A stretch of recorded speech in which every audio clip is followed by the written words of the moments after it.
Set yourself free. With obstacles in your way, you may fall before you rise. But if you really want good, you know how to run. So get up and keep your eyes on the prize. So as part of your plan, you feel have ambition, and the Almighty One as your foundation. Hey, nobody get rich and switch, because that's definitely wrong. Me I beg you, no, don't forget your friends and where you come from. If you a thief, remember God now sleep. And although you're a robber man and you get well last week, you fall out the street, but you're beaten going steep, because God is a silent river and you know him run deep. Throughout history, lots of great men and women went about things the old-fashioned way. They just kept on winning and winning. So strive, step up in life and go for what you know. You've got to strive.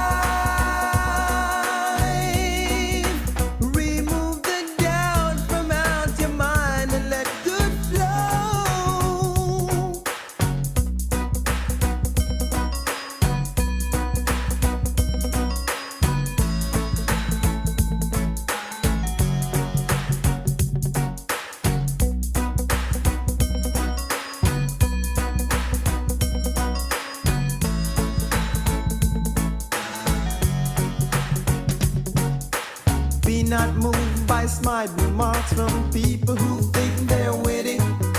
Keep moving on, mind gotta be strong, and don't indulge in self-pity. But strive,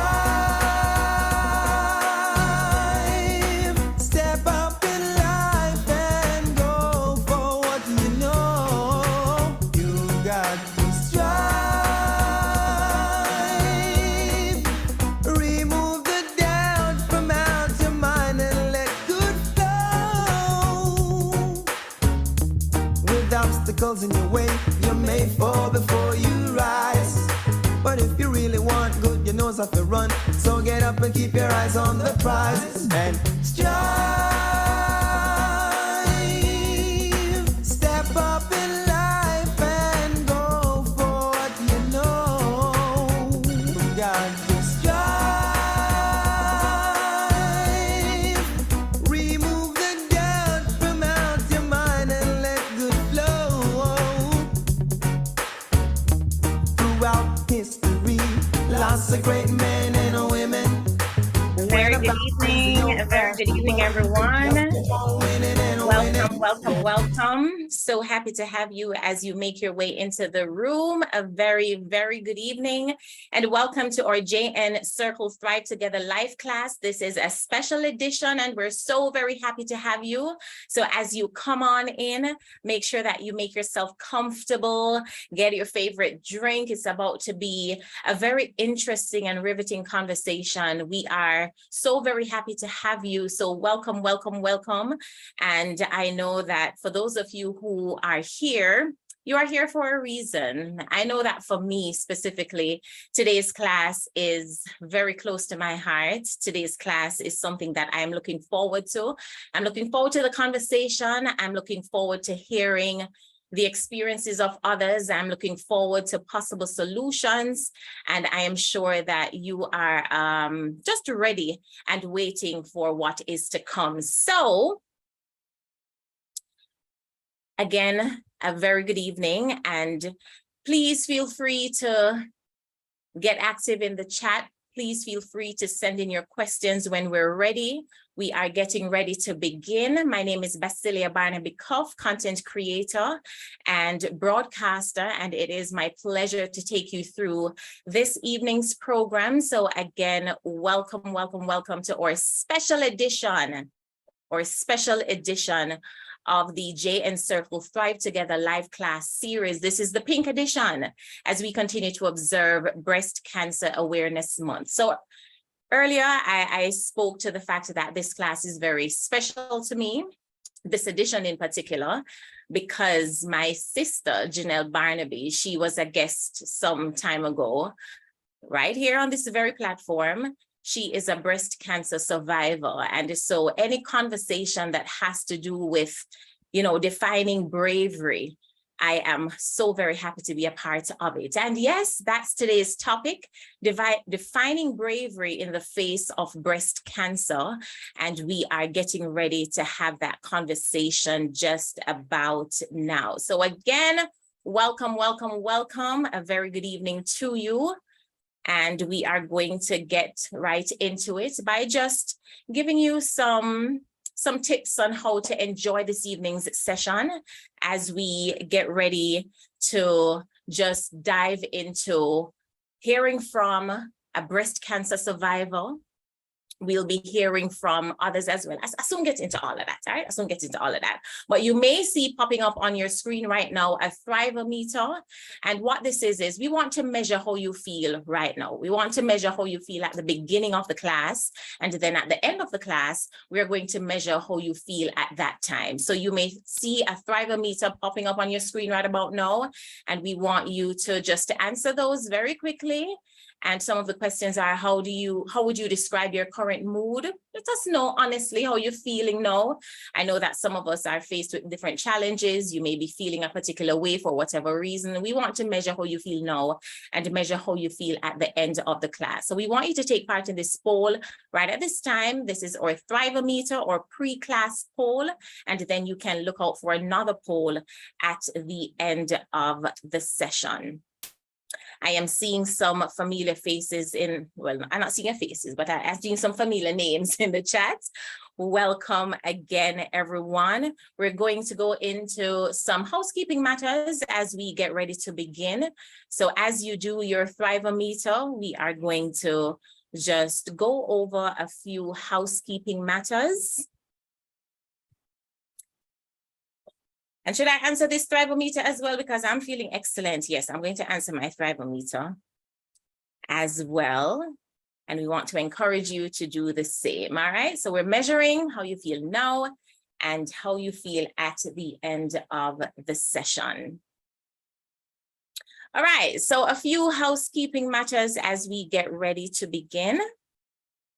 So our hashtag today is Thrive Together, defining bravery in the face of breast cancer. Again, our hashtag Thrive Together. So if you take a little snapshot of tonight's session, you can feel free to post it on social media, tag JN, use the hashtag Thrive Together, defining bravery in the face of breast cancer. So yes, our class is now in session, everyone. And again, my name is Basillia Barnaby, content creator and broadcaster. And today we will be hearing from Kamala McWhinney. She is a breast cancer survivor, and Kamala is a friend of mine. And I'm so very excited to be having this conversation with her later today. We will be hearing from Kamala.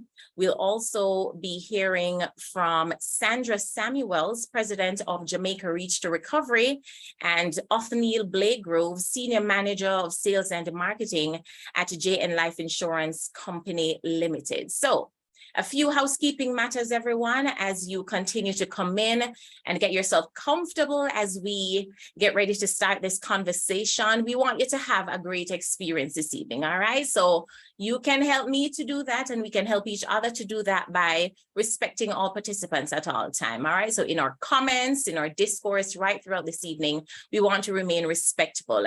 And we want you also to make the best use of the Zoom platform. So please feel free to use the Q&A feature to ask questions of the panelists, and we promise to respond to as many as we can while the class is in session. I know some of you may have burning questions after each panelist, and we'll do our best to respond to them, all right? You can also use the chat feature when you want to share comments with all participants, so feel free to get very active in the chat. We look forward to seeing your comments.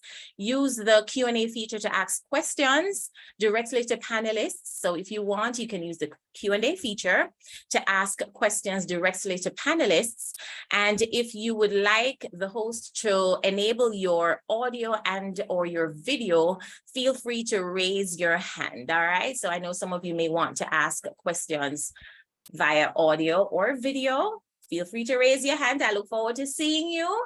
Yes, I look forward to seeing you. All right. And also during the class today, we'll be having some giveaways. So we want you to stay tuned and stay attentive we will be having some giveaways throughout the session. So we want you to pay attention to the information that is being disseminated. All right. Happy to be on. I see my mom on from Cayman Islands. A very good evening to you and to all my family members. We're excited about this conversation and we are ready. We are ready to go. So our Thrive-O-Meter pre-class poll showed that 7% of you are feeling a little miserable. Never mind. But I'm very happy to see that nobody is feeling sad. So 0% sad. We have 5% feeling ecstatic. Yes, I'm feeling ecstatic with you. 14% of our guests are feeling happy. And 74% of our guests are feeling okay. Well, we hope to change that. And we hope that by the end of the session, everybody will be feeling happy. Everybody will be feeling ecstatic. And you know, that 7% of you who are feeling miserable, we're going to try and change that during this conversation. All right. So again, welcome. Happy to have you. So we're going to get into our first segment right now, and we're going to be talking about a journey. And I am so happy. I am bubbling with joy because specifically, this person is not only a friend and so many other things, but she is celebrating 10 years today, 10 years to this date of being a breast cancer survivor. 10 years. When I saw the statistic, I said, my goodness, Kamala made it. Kamala made it to 10 years. And I am so very happy to be able to have this conversation with her, because when I look at the statistics of in Jamaica, breast cancer accounts for more than 1 out of every 3 cancers that are diagnosed in women, conferring a lifetime risk approaching 7%. It's alarming. And when we also look at breast cancer death rates having worsened over the last few years, rising from 56.8% to 66.9% per 100,000 women over the past few years, it's alarming. But I also know that we can take the necessary brave steps in order to fight this disease. And talking about brave steps, we want to let you know that you can visit the Jamaica Cancer Society this Friday, October 20, as we observe World Mammography Day. And you can get your free, yes, notice I said free, your free mammograms done courtesy of Jamaica National. So again, this Friday, October 20, as we observe World Mammography Day, you can get your free mammograms courtesy of Jamaica National at the Jamaica Cancer Society.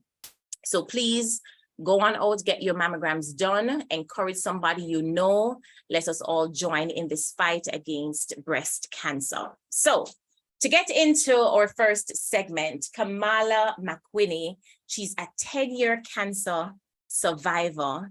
She is also an associate clinical psychologist. And for those of you who have been on this live class for months and weeks, you would know that she is also the resident host of this JN Circle Thrive Together live class series. But I'm so privileged to be able to be sitting in her seat today and to be having this conversation. So Kamala, a very, very good evening to you. How are you? How do you feel to be celebrating 10 years as a survivor?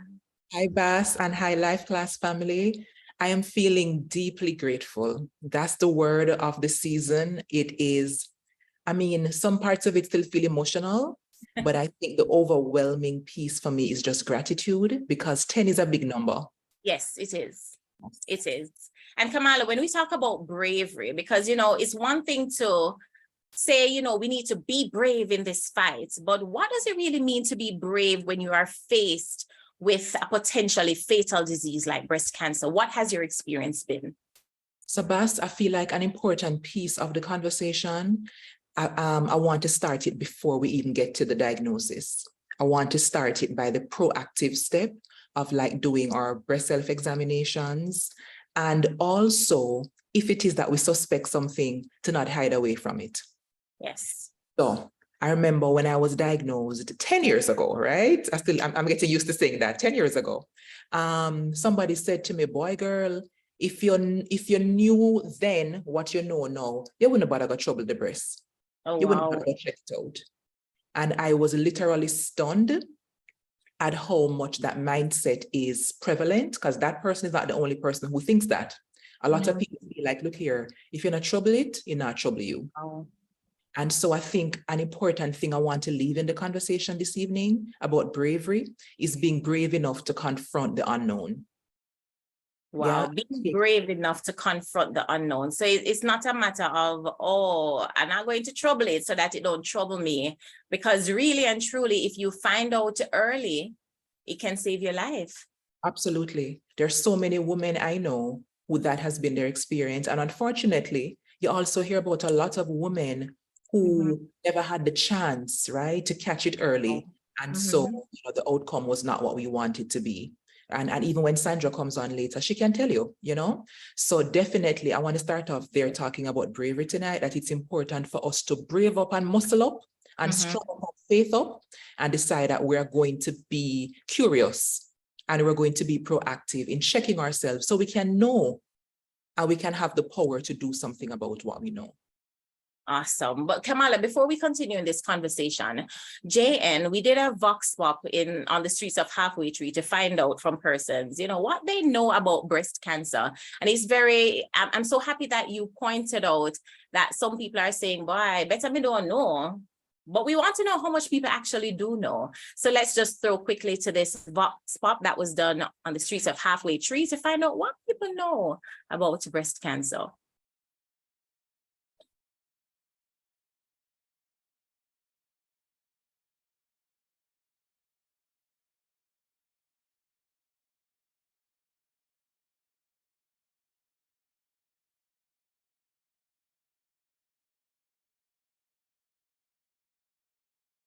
All right, so we are getting ready to hear this vox pop. All right, we're not hearing the audio just now. All right, not hearing the audio just now. So we will just continue the conversation.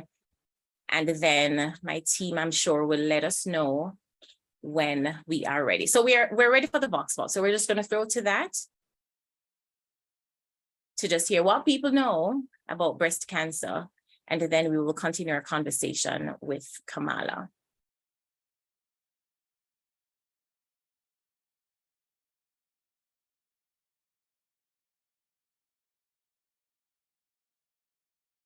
All right, until we get that sorted, Kamala, let's just continue to talk about, how persons view even getting a simple checkup. Now, how did you feel when you first heard the words that you have breast cancer? How did you feel? How did you process that moment? So Bas, the way my brain tends to work is I like to get the information and then I respond. So I just felt like I needed to know what is what. So when I first heard my doctor say the words, I wasn't 100% shocked just based on the things that were happening before, but it was definitely a life-changing moment. I felt a sinking feeling. And it was when I thought about my mom, for whom I'm her only child, she called me her one egg.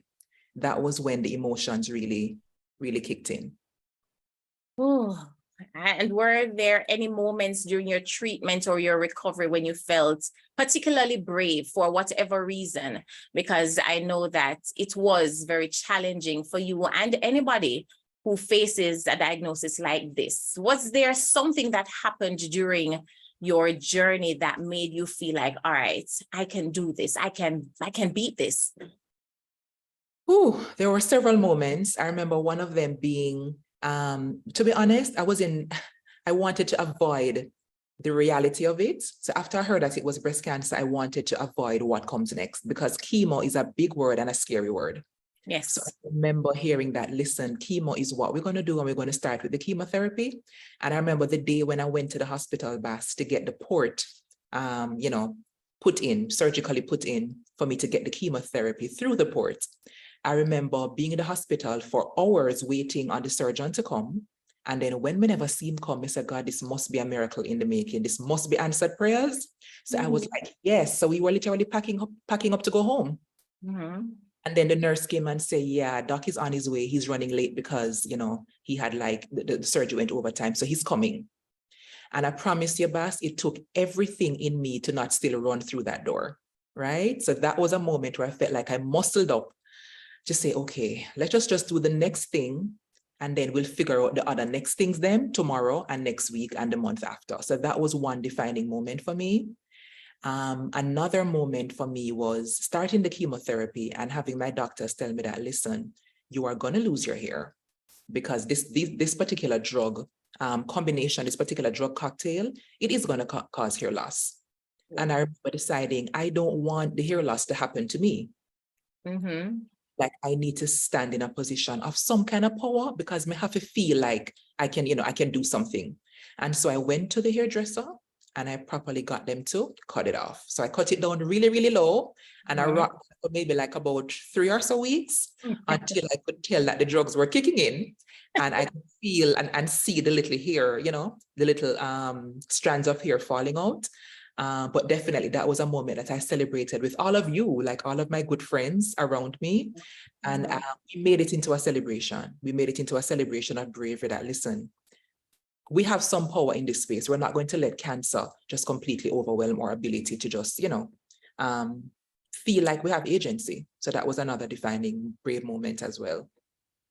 You know, Kamala, one of the things that I clearly remember during your journey was the fact that you encouraged us all to just live.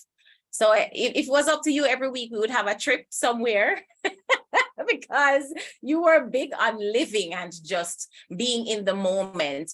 How hard or how easy was it for you to remain so positive while going through your journey?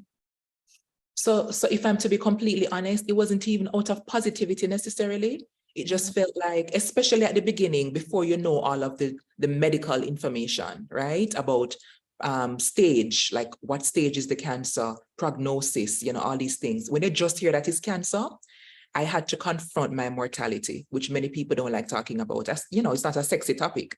I had to look in the mirror and say, good girl, we don't know how much longer we have. And the reality is that with or without cancer, none of us can truly know, right? How much time we have in the earth. And so, Bas, for me, it was a matter of necessity. We just have to live fully. And, you know, even when I got more information and I could feel more hopeful that my prognosis looked good, it just became necessary for me to just cherish life as I know it. And so my mantra has been live fully. Not just so live, but live as fully as you can.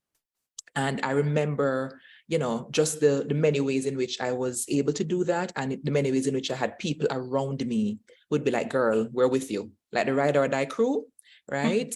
That also played a huge part in it. So it felt like more, it felt like second nature after a while, as opposed to like muscling it up to like, you know, to be positive. It just felt like, listen, alive. We just have to live. And you spoke about your Ride or Die crew and those around you helping you through this journey. For those who are online and those who may be watching, how important do you think it is for persons to have like a strong support system during this time? I know some persons may not know what to say. And for those who are online, I know they may know somebody who is on that journey. They may not know what to say. They may not know how to help them through this period, because really and truly, when you shared your diagnosis with us, we didn't know what to say, but we knew that it was important to be there. How would you encourage somebody who is affiliated or knows someone who is on this journey of fighting breast cancer in terms of support? How necessary, how integral is it? Bas, it's indispensable. Like, it made such a huge difference. And I've supported people who have been diagnosed and it's the same story. So it's not a unique thing.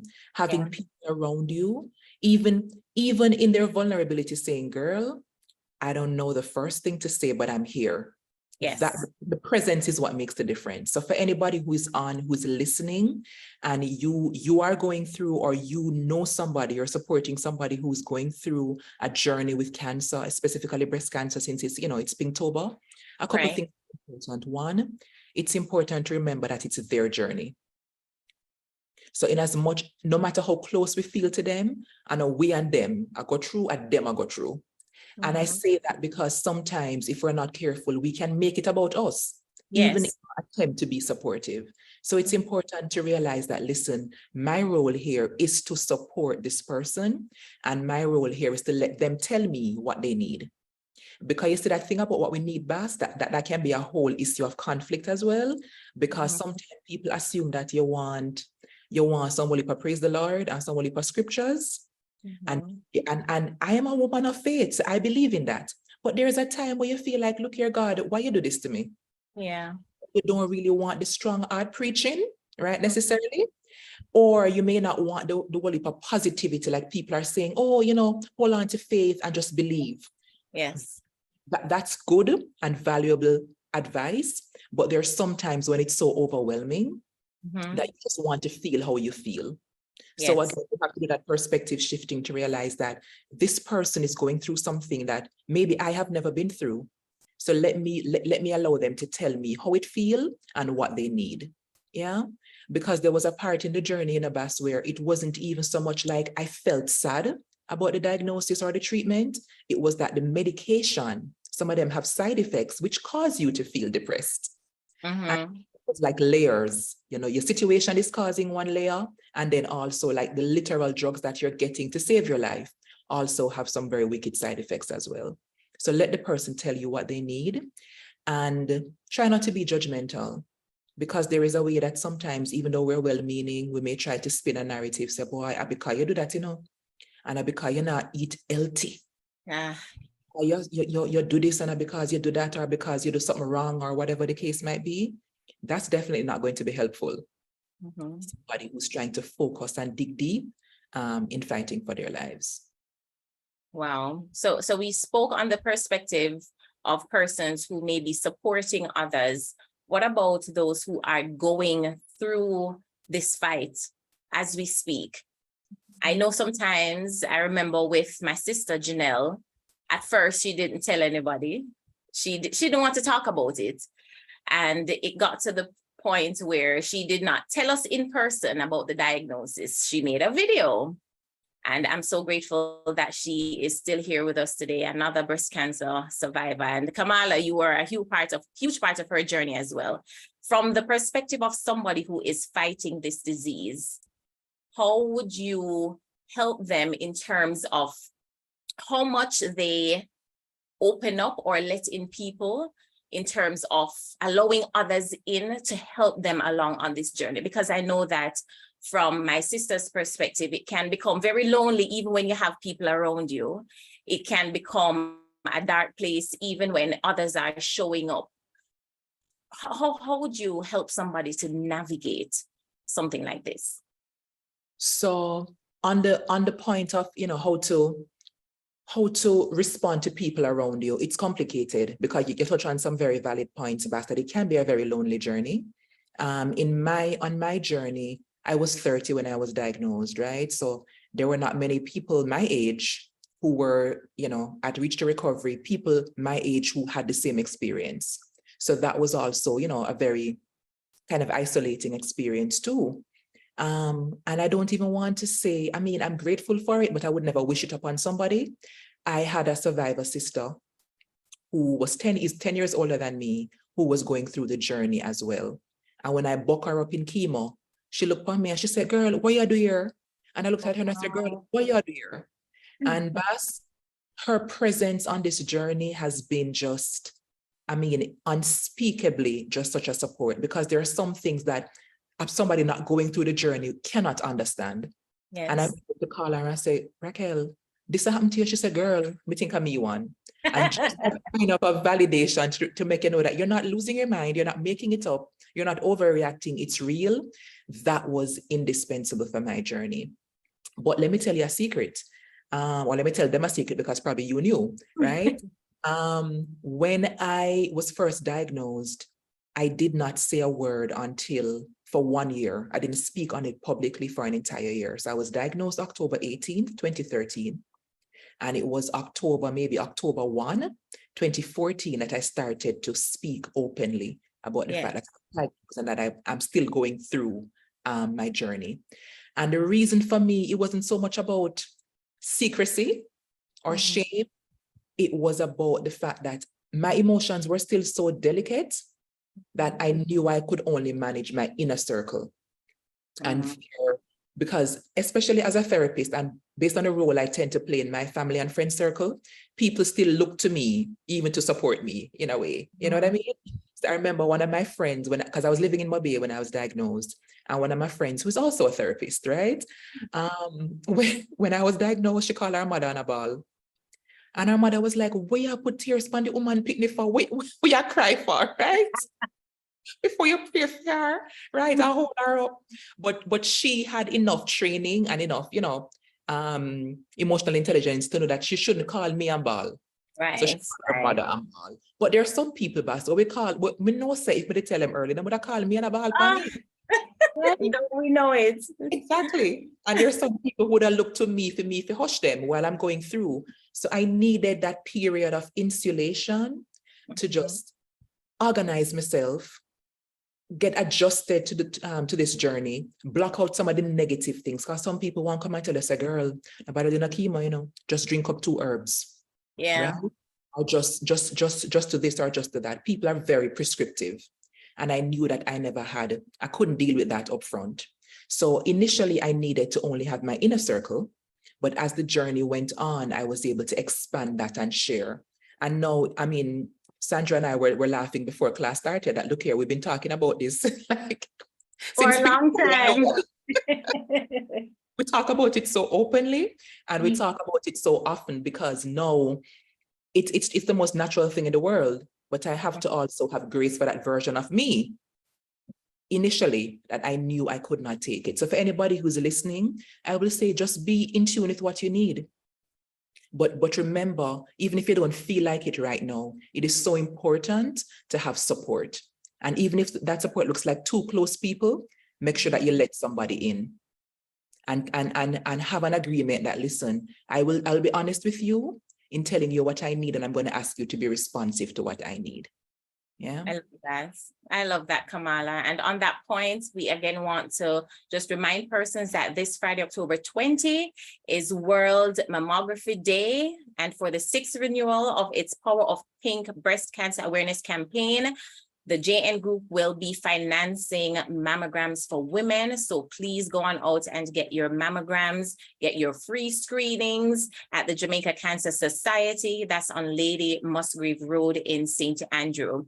Kamala, I remember when JN was doing their Power of Pink campaign a few years ago, and I think it had to do with 40, and you were one of the faces.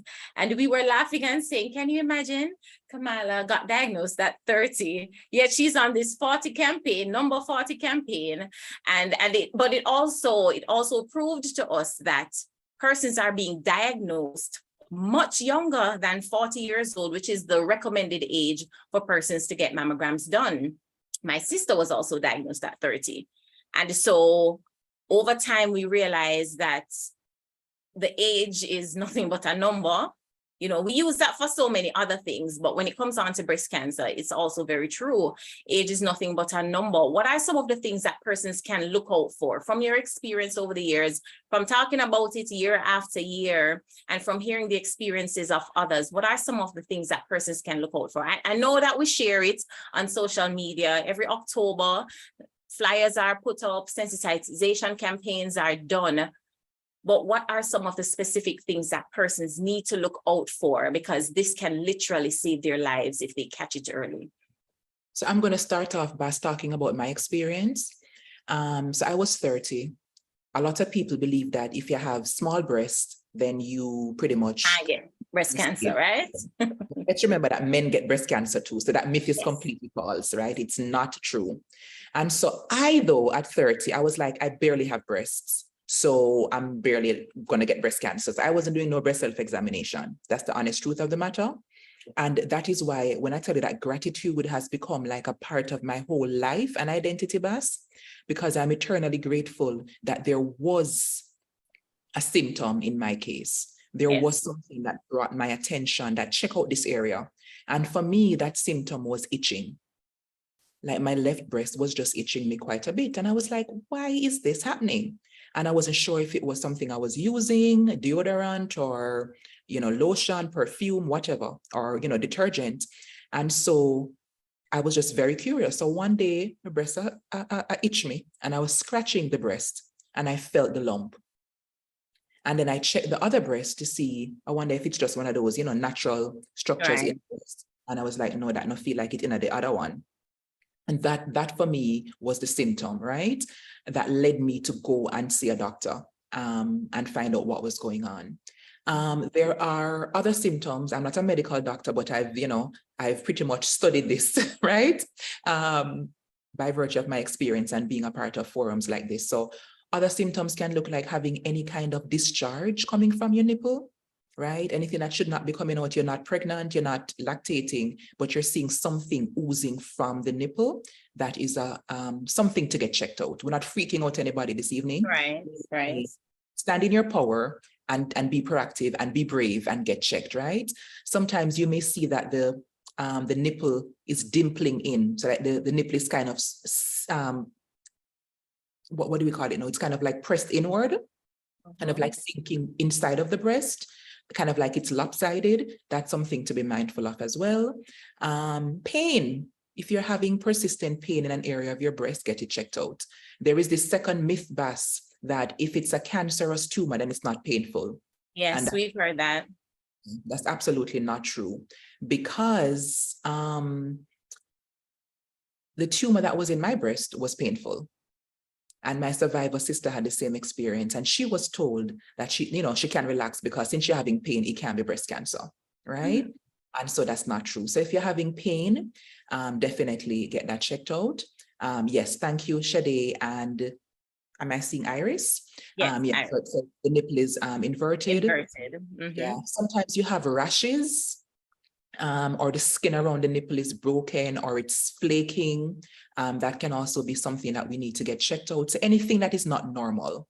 And the important thing here is for us to know what is normal for our breast. Everybody's breast different. And our breasts are different depending on the time of the month, right? So it's important to get familiar and feel them up and touch them so that you can know how it feels pre-period if you're still menstruating, how it feels post-period, how it feels before menopause, and how it feels after menopause, so that we can take those steps to get it checked out. And let's also remember that an important thing is to also check in the underarm area.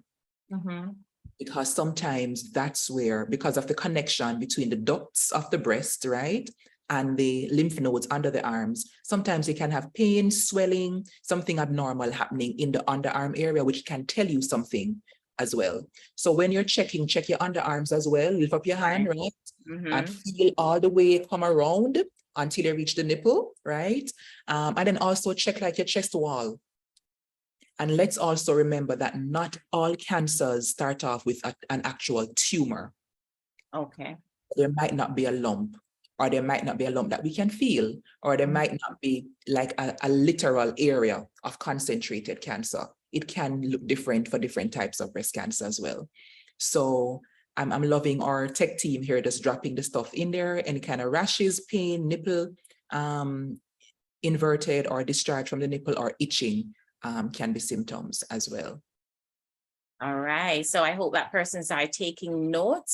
And again, as Kamala said, these may not be your symptoms. If something feels off, and I love to go on feeling. If I feel like something is off, I'm going to go and check it out. Right? I prefer to check it out, and it's nothing than to have that feeling, or to, just kind of seeing something off and decide, sure, me, no, that could never happen to me. It can happen to any of us, men and women alike. And I love the point that you put in there, Kamala, about it affecting men as well. So this is also something that our men need to be aware of. So men, yes, you need to check yourself as well. All right, check yourselves. And our ladies, don't be shy about feeling your own breast. Is yours, it's yours. And feel it. Know what it is. Know what it feels like. Exactly. One more thing I want to just throw into the mix here as well is when it is that the women and the men are going to be brave, because we're having a brave conversation and we're inspiring people to step into bravery. So when it is that we decide that we're going to be brave and we're going to get checked, right? I want us to be mindful that doctors will vary in how vigilant, let's say how seriously they might take your feelings or your observations. Let us remind you that there are more than one doctors in the world, and in Jamaica land we love. Whole heap. So second opinions are sometimes necessary. Sometimes you may need a third. Do not be shy to also say thank you and go and see another one and say, I just want to get clarity. You're not being disrespectful. It's your body. Because the experience of so many survivor sisters that I know, Bas, sometimes end up being tragic because one doctor, very kind and loving physician, but he told me, I don't think you have anything to worry about because your age, and just, just feelings, just feelings. Now you imagine if I had taken that piece of advice and sat down and said, well, just based on feelings and general trends, I'm unlikely to have breast cancer, my outcome could have been vastly different.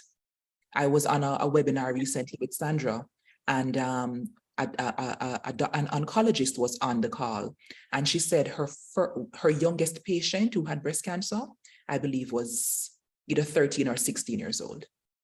Oh, wow. And of course, at that age, you are not thinking breast cancer at all.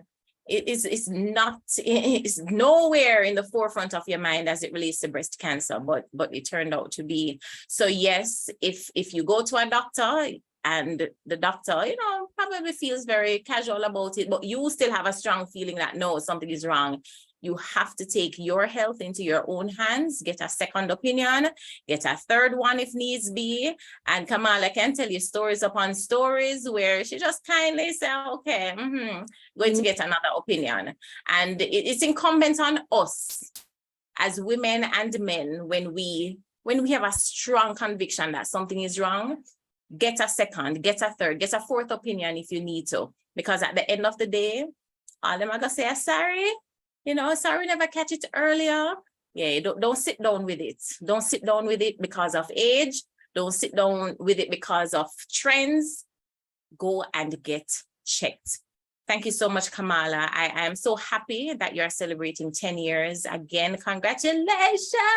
People in the chat, I want you to say congratulations, Kamala. 10 years as survivor. We are so very happy that you are still alive, still fighting this good fight and encouraging others along the journey. You have been such an inspiration. You have been such a source of strength to others who are going through. And I met one of your survivor sisters, and she was so excited. She was so excited because she couldn't believe that I knew her, Kamala. Gosh. We are so very grateful to God, and we're so happy that you continue to share your experiences with us so that we can learn and we can be inspired by your strength. When we talk about defining bravery in the face of breast cancer, Kamala is one of those individuals. And we're so very grateful that you took the time to speak with us today, Kamala. But Kamala is not going anywhere, everyone. She's not going anywhere. So if you have any questions, feel free to drop them in the Q&A section of Zoom. We will have a Q&A segment after our second presenter. So make sure if you have any questions, feel free to save them for that time. All right. So Kamala, thank you again for sharing with us. And we will see you in a few minutes. All right. Thank you again. In a bit. All right. So that was Kamala McWhinney. And of course, she spoke with us about her journey, how she just totally defined bravery in the face of breast cancer. She is a 10-year breast cancer survivor, an associate clinical psychologist, and she's my friend. Yes, I have to put that in. She's my friend, Kamala McWhinney. All right, so earlier on, we wanted to share with you our Vox Pop from the streets of Halfway Tree. We want to see if we can get that in now before we do our giveaway. We have a giveaway for you. All right, our Vox Pop is ready. Let's take a listen and let's watch. Hi guys, it is Breast Cancer Awareness Month and we are in Halfway Tree to find out just how much you know about breast cancer.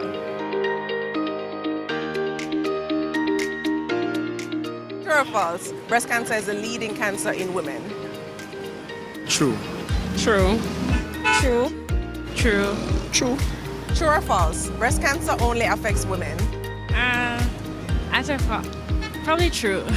No, it can actually affect men too. Men have breast tissue as well. False. True. No, breast cancer can actually affect men too. False. False, exactly. True. False. Men also have breast tissue, so they can be affected by breast cancer. False. True. No, actually, men can be affected because they also have breast tissue. What is the screening exam used to check for breast cancer? Mammogram. Mammogram, also. And you can use ultrasound, don't You can? You can use ultrasound?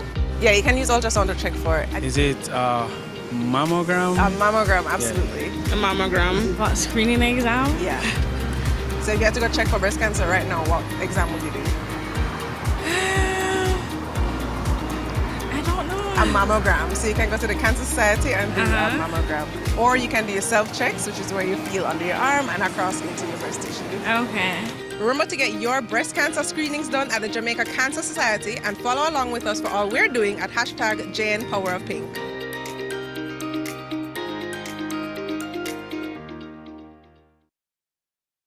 You know, I just want to take the time out to big up the men in that Vox Pop. The men knew so much in that Vox Pop. We are so very happy to see our men being so knowledgeable about breast cancer.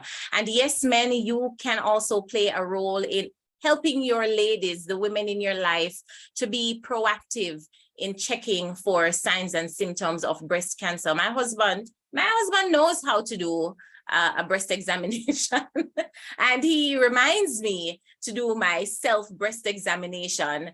And, you know, we just want to encourage our men who are in the chat, especially, and those who are watching, that you can also play a part in encouraging the ladies in your life to get themselves checked, to get their mammograms done, to do their self-breast examinations. Men, thank you for stepping up and continue the good work, right? We are in this together. Yes, we are in this together. All right, so I have a giveaway for you right about now, and we will be giving away today 2 gift certificates, 2 Amazon gift certificates. And the first one that we'll be giving away, we're going to do it right now. It's a US $40 Amazon gift certificate, and you know, because it's $40, it's under the $50 that you don't have to pay customs. So yes, good going with that, JN, so that when they buy them stuff, at least when it come here, they can get it easily, right? And I can't participate, right? And my husband can't participate. I don't think so. All right, so my question is, give me 3 things or 3 signs and symptoms that Kamala mentioned that could possibly be a sign that you need to check it out, because you don't know if this could be an early sign or a sign of breast cancer. So 3, we said, them people, is copy and paste? Huh? Them quickie? No, man, someone on the internet picking on some? Oh, it go. No, man, I don't even finish ask the question and I see the answers. Not on a quick bad. Yes, or Amazon gift certificates. No, we're not beating customs. We are staying below the threshold that we are given. Yes. So we love that. All right. So I am sure our team will select the winner based on how many answers came in at once. I didn't even have to finish the question. Yes. Yes, and I'm seeing the answer already, and possibly the winner, but JN, the team will choose who is the winner, and I will announce that soon. All right. Okay, again, and I'm going to be reiterating this right throughout the rest of the session. This Friday, October 20, is World Mammography Day, and you can get your free mammograms done courtesy of Jamaica National at the Jamaica Cancer Society. That's this Friday, October 20. Go and get your free mammograms done courtesy of JN. All right, go and get your free mammograms done. Remember, if you have your questions, feel free to save them for our Q&A segment that is coming up in just a bit. But right about now, we are going to go straight into our second segment. And this segment is called Community of Warriors. We heard Kamala speak about how important it is to have a community, how important it is to have, you know, just people around you supporting you through this journey. And I have with me today a lady who has spoken about this time and time again. I hope she don't feel like a scratch record, because don't worry, we want to hear the record over and over and over again. So if you feel like a scratch record today, Sandra, don't worry, we love this scratch record, okay? So I have with me Sandra Samuels, and she is the president of Jamaica Reach to Recovery. And we're going to hear from her, you know, just how important it is to have a community when fighting this disease, and what we can do, the brave steps that we can take towards just survival on a whole. So Sandra, welcome, welcome, welcome. Thanks for being here. Happy to have you. And thanks for having me. Good evening, one and all. It is a pleasure to be here. I became the president of Jamaica Reach to Recovery in February, but I have been a member of Jamaica Reach to Recovery since 1999. That makes me a 23-year survivor. Come next month. Come on, people in the chat. I want you to put some hands clapping and some party emojis, something in celebration of Sandra, 23 years. Oh, yes, my goodness, we're so blessed. We are so blessed. Years. It is a blessing. Woo, so blessed. Yes. Oh, wow. This is amazing. And so encouraging, Sandra. Amazing and encouraging that you can survive this and you can beat this. Well, Sandra, before you get into it, before we talk about your journey and how you became a part of this community, what is this community all about? For those who may have never heard about it before, what is Jamaica Reach to Recovery? Okay, so Jamaica Reach to Recovery is a group of breast cancer survivors. We are all volunteers. We are about 120 strong.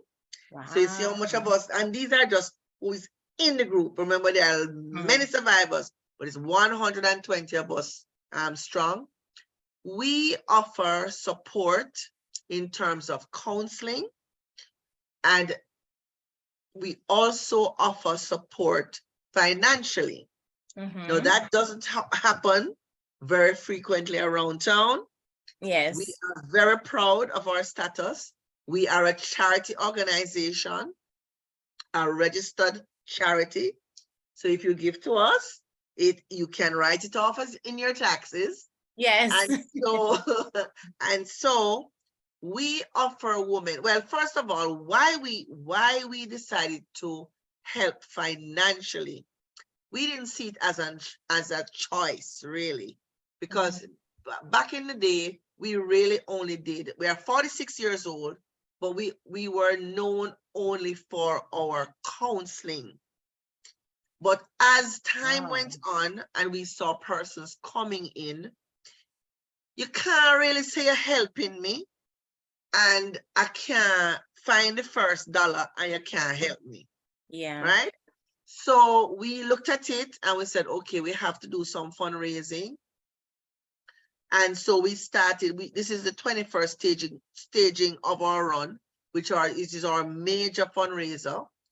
And what we do, how we assist with financially, is we help persons up to a maximum of $100,000. And this money can be used to do mammogram. It can be used to do a needle biopsy, any kind of test that falls below the 100,000 marks. It could be a scan, it could be a CT scan, or it could be a bone scan if it falls below, depending on where you are doing it. And we target, and you could also use it to purchase prosthesis. The prosthesis is a breast form, because once you have removed your breast, if you, more than likely, because you can't afford not even treatment, you will be needing a prosthesis to balance back out yourself, whether you did one or both. And so what that is a breast form that looks and feels like a breast. And it comes with a special bra as well, that with a slot that you fit it in. So that money can be used to do all of that. Now, we do not give persons the cash for more than one reason. One, we want to ensure that it is spent the right way. And two, as a charity organization, we must be transparent. So if you're doing any of those, we pay the where you're doing it directly. So if it's a mammogram, we pay wherever you're going to. But you have to come in. We do the assessment. You do up a form. And we pay them directly. So if it's a scan, prosthesis, we sell prosthesis and bras. So we take that out of our budget.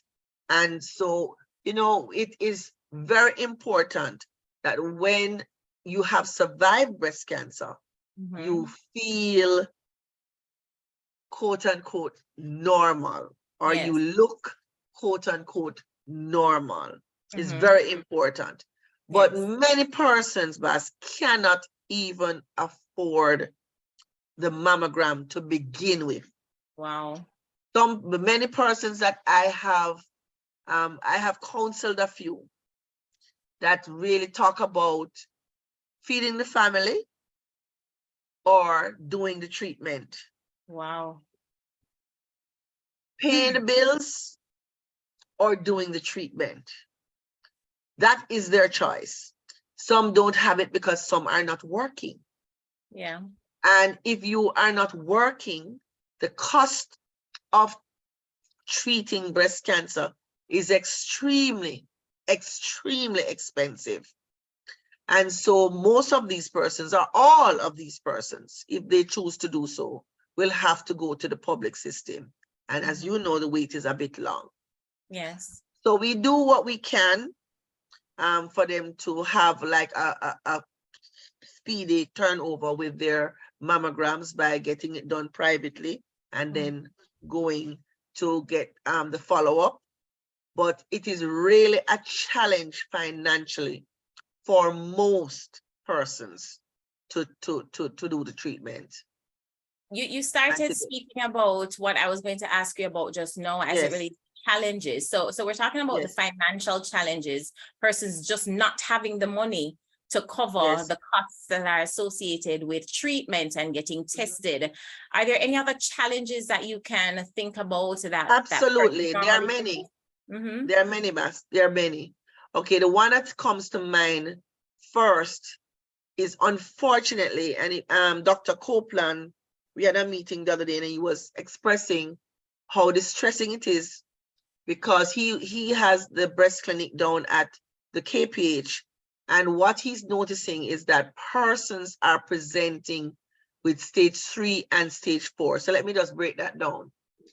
Cancer has 5 stages, or breast cancer has 5 stages, from 0 to 4.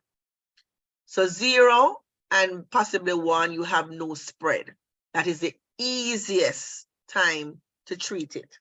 So that's why we have to be pushing. That's why we're on the streets, in your face, talking about early detection, because early detection is the key to survival for most, not necessarily all, because sometimes the treatment, the tumor is resistant to the treatment that you're getting. So some people, although you find it early, you still meet the demise. because of the type of breast cancer that you have. Triple negative is one of those cancers that is very difficult to fight, and it is also very expensive to fight. Wow. So you have estrogen positive breast cancer that is much easier because it's more receptive to the treatment. So that is one.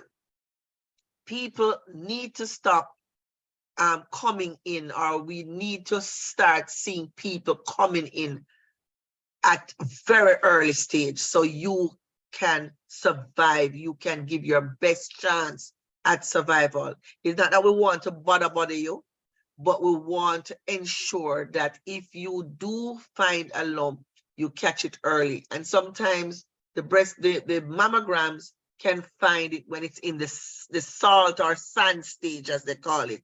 It looks like just little grains of sand, which by the feel, you will not be able to feel it. Secondly, outside of the expenses, persons, we have to talk about culture. Persons, many persons, and it's a lack of education to a certain extent.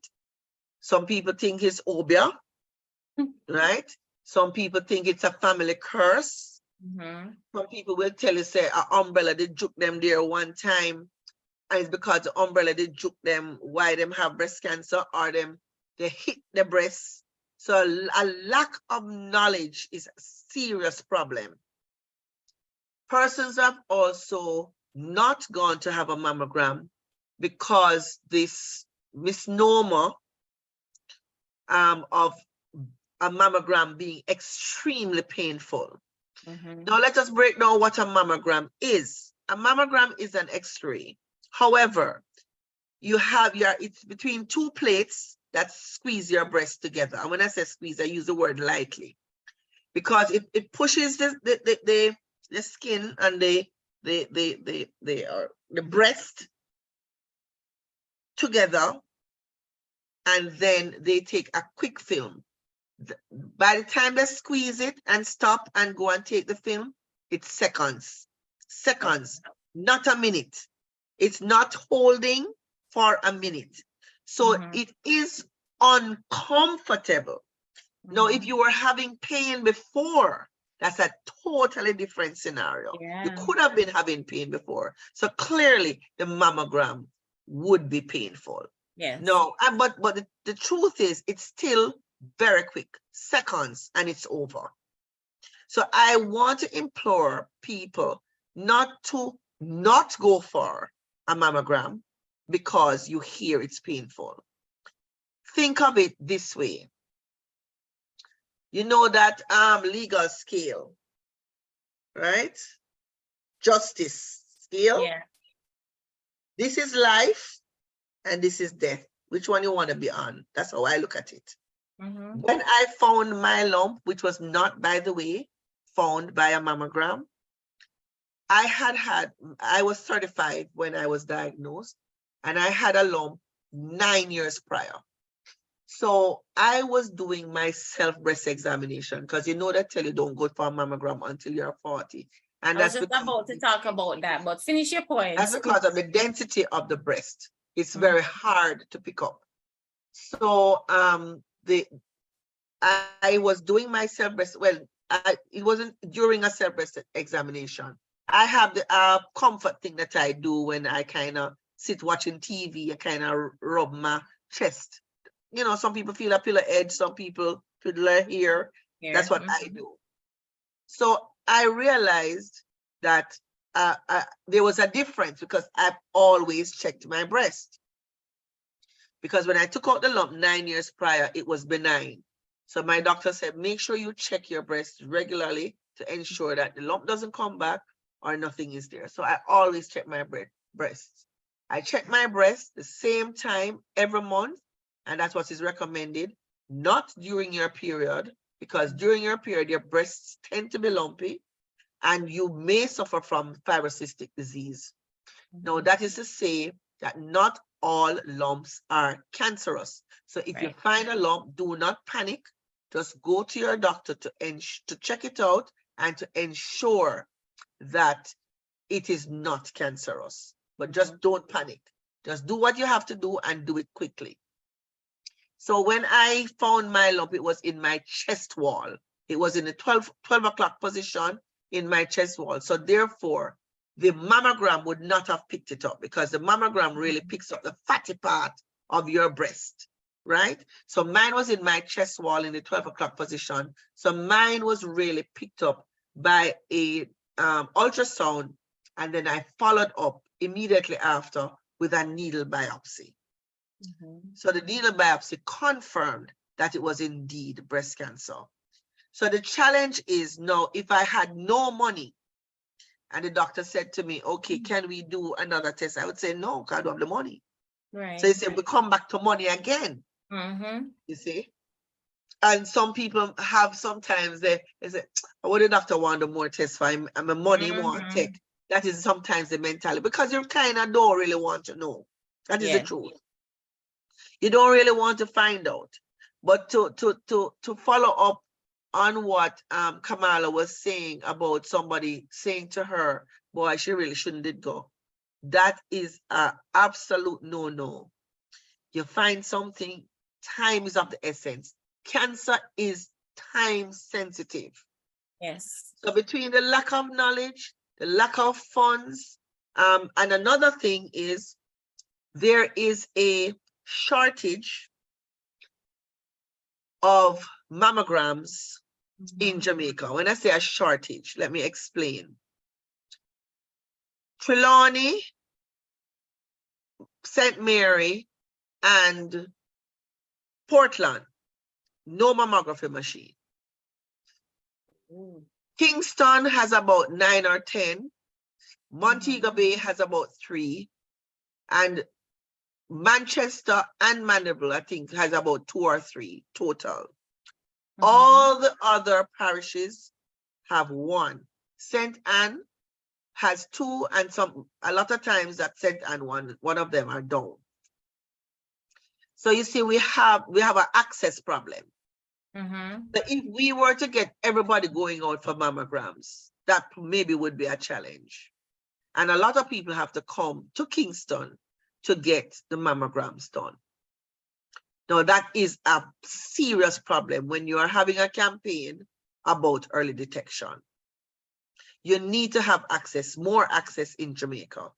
The Ministry of Health, they are working on it. They now have a mammogram machine, a mammography machine at the KPH, which was not there before. That was just commissioned this year. There's also another one at Cornwall Regional, commissioned but not ready for operation in the public. But they are doing some mammograms this year. I believe they are, for this month, about 100 mammograms they are doing this month. But we have a shortage of radiologists that read mammograms. Not a shortage of radiologists, but a shortage of radiologists that read mammograms. That's right, because many of them don't. And also, there's a shortage of radiographers. So you find that KPH and Cornwall Regional, and maybe some other places too, they could do more, but you have the radiologists working at different locations all over instead of persons being stationed at one place. So Sandra, I'm listening to what you're saying, and I'm looking at the statistics for Jamaican women, and especially the death rate.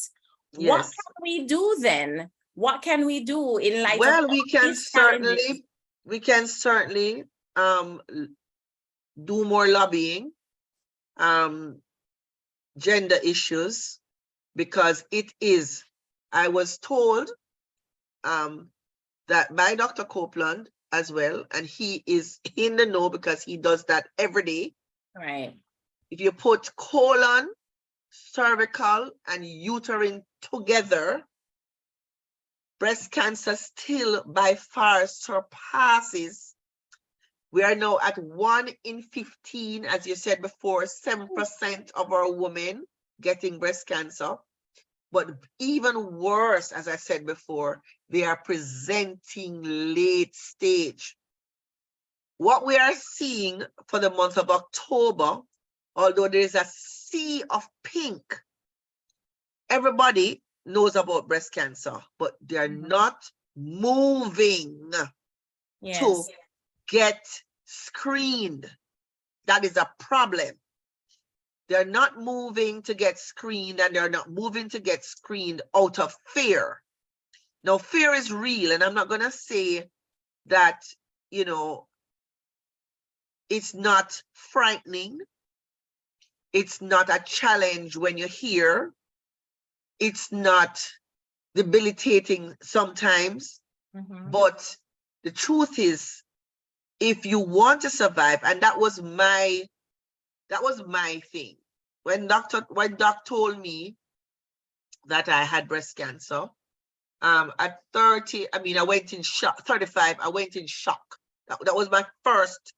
That's how I received the news. I was like, what is he really saying? Because I didn't, in my estimation, fall in the high risk group. I didn't have anybody in my family who had breast cancer. In my thinking, I was not obese. In my thinking, I did not fall anywhere in any of the groups. So how do I get this thing? But then we don't really know exactly what caused it, right? And many persons get it. So the thing is to go and have yourself, well, first of all, do your personal self-breast examination, which is usually preferably done in the shower while you're still soapy, so that you can, your hand can move smoothly and glide. So, you know, if you run over a hump or bump, I normally say a lump, a hump, or a bump, because it doesn't have to be a lump. Right? You get it tested immediately, right? Because the earlier is the easier to treat and the cheaper to treat. And your chances of survival goes up to 90+% if caught early. Sandra, for those who are online and they are below the 40 age, that's a recommended age for you to go. That's a recommended age. However, there's a caveat where that is concerned. If you are in the high risk group, obesity, it's your first generation. So your mother, your sister, your auntie, your let's say you're a mother, your child or your mother, your mother, grandmother, you are at high risk. So I would say start checking early, of course, with your digital. As you heard before, you can find out, you can find a lump or a mass using an ultrasound machine. But if they think that they have found a lump that they need to test, they will give you a mammogram. Or they will do a lumpectomy or a needle biopsy. There are several different methods to find out what the lump is. But as I said before, many persons have lumpy breasts. They have fibrocystic disease. And so it can get hidden in the lumps, right? But if you find that you have any of the other symptoms, the nipple dimpling, the rash, your breast looking like you know, like the orange skin, right? Right? If you're getting bloody fluid coming from your breasts, or a unusual looking kind of fluid, you need to visit your doctor immediately. In saying that as well, a lot of persons, or quite a few persons, because persons are not aware that breast cancer is estrogen driven. So many young women find their lumps during pregnancy. Why? Because you're in a heightened state. Your body is, the estrogen is running like wildfire during your pregnancy state. So maybe the lump was there dormant, waiting all this time. And then with pregnancy and the heightened amount of estrogen, the lump starts to grow. Then you see it or you feel it. And so a lot of the young persons, they usually have to go through, boy, it's challenging when you're already pregnant. Yes. To get treatment. I don't know exactly what the treatment protocol is, because I've never really read up on it, but that is something that you probably really should ask a doctor about. But usually they recommended that. I didn't have any children, so I didn't even bother to try. The medication that I went on was tamoxifen, which put me in early menopause. So I went into menopause from 47. And it gave me a lot of bone pain, but you know, some people are on it for 5 years, some people are on it for 10. But my thing really was all about survival. Yes. My focus is survival. So my word to my doctor was, you tell me what I need to be to be here for a long time. That's what that was my word to him. And so my thing was a partial radical mastectomy, followed by chemotherapy, followed by radiotherapy, right? So I was going to do a reconstruction, but my focus on survival was, let me do the treatment first, get that out of the way, because when you're young, sometimes the cancers tend to be aggressive.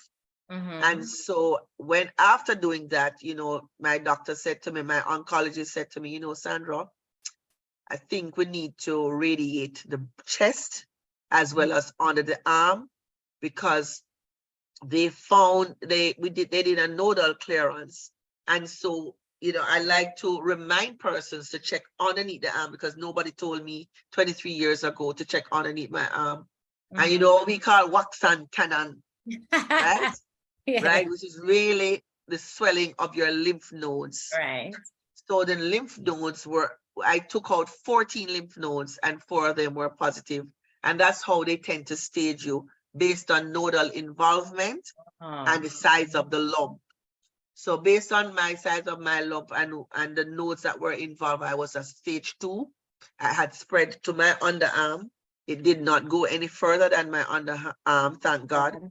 And so I was able to get my treatment, do my radiotherapy, do my chemotherapy, but then that prevented me now from doing my reconstruction, because the radiotherapy kind of kills the elasticity of the skin. Right.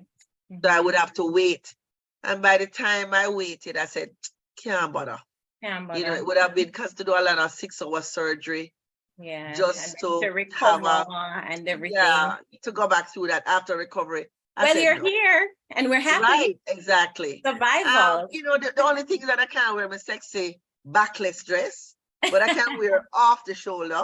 That is right. We have half bras. We make do. Our special bras too, with the prosthesis. Yes. So, you know, and that's just something that I have to live with.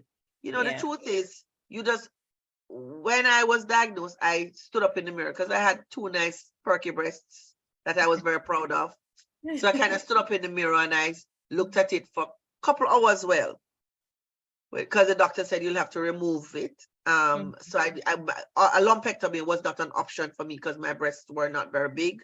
And so I kind of had a parting of ways with it.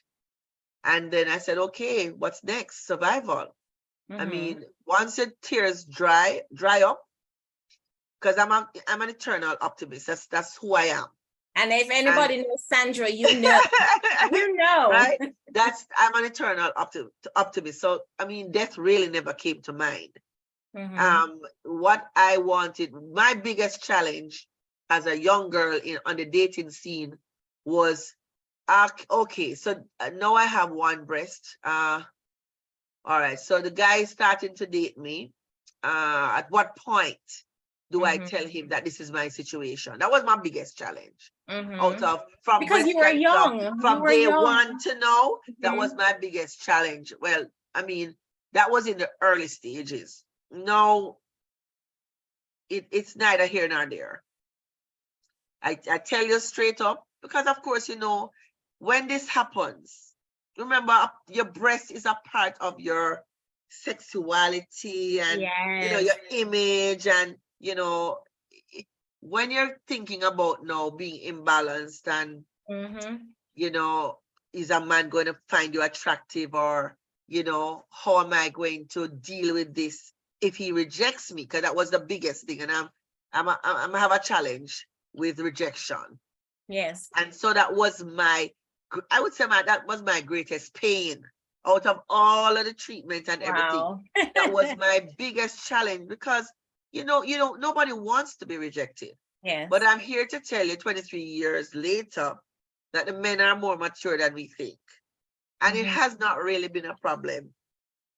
It has not really been a problem. It That's has not right, really been an Sandra. issue. That's not a problem. No, Thank because the them. truth is, I am not my breast. I Yes. am a personality. I have other fantastic features. Listen, and right? somebody said in the chat, if you know Yes. Sandra, nobody's as fab as Sandra. So she has so much more to offer than just her breast. Right, but you see, when you're just diagnosed, you Yes. don't feel that way. You know Yes. what I mean? You don't feel that way when you're just diagnosed, and your level of insecurity kind of goes up, Yes. because this is your new norm. Yes. Nobody talks about this, but this happened to me, so I have to share it. If you don't already have insurance, you can't get certain insurance again. You mean That was after you're diagnosed? What happened to me that year, I got busy during the month of November. And so I forgot, because I had it like every 6 months, the person would come and collect it, and it just slipped me. And I lost the insurance after having it for 12 years, because by the time it got to the next 6 months, it had lapsed. Oh, wow. Totally forgot. And it was the only insurance that I did not have on standing order. I could kick myself, but that's what happened. But then when I was faced now with the reality that I could not be reinstated, I could not do a test and be put back. So I was no longer, quote unquote, normal. Wow. That hit me. That was when I really bawled.